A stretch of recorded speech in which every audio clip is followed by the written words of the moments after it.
Ghatal master plan নিয়ে report দেওয়ার জন্য আরো 2 সপ্তাহ সময় চাইল রাজ্য।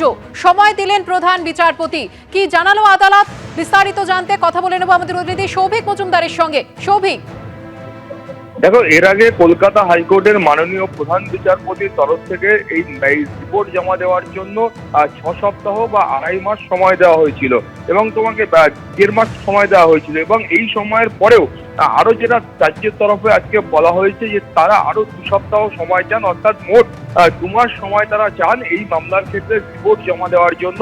কারণ এই সময়ের মধ্যে বেশ কিছু ঘাটাল মাস্টার প্ল্যানের ক্ষেত্রে বেশ কিছু অগ্রগতি হয়েছে, ফলত সেই সময় তারা চান। তার প্রেক্ষিতে প্রধান বিচারপতির তরফ থেকে সেই সময় বরাদ্দ করা হয়েছে।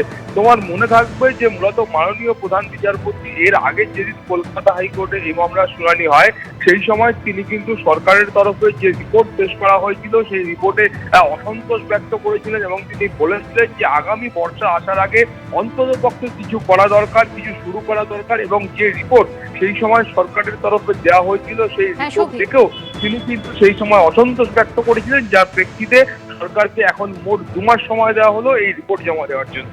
ধন্যবাদ সৌভিক।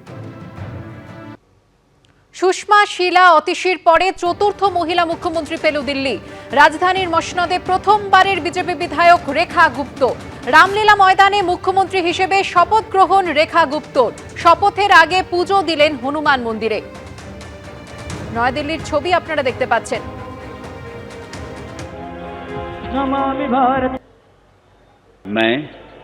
मैं रेखा गुप्ता ईश्वर की शपथ लेती हूं कि मैं विधि द्वारा स्थापित भारत के संविधान के प्रति सच्ची श्रद्धा और निष्ठा रखूंगी। ফাল্গুনের শুরুতেই বৃষ্টি শুরু হয়েছে কলকাতায়, বিভিন্ন জায়গায় বৃষ্টি ইতিমধ্যেই শুরু হয়েছে বর্ধমান, আসানসোল, বাঁকুড়া।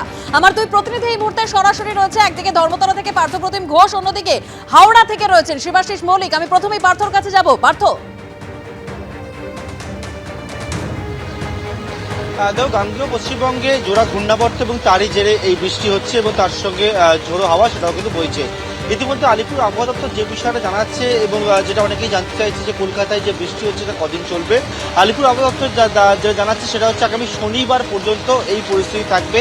মাঝে মধ্যে কলকাতায় হালকা থেকে মাঝারি বৃষ্টি হবে এবং সূর্যের দেখা সেটা কিন্তু মিলবে না।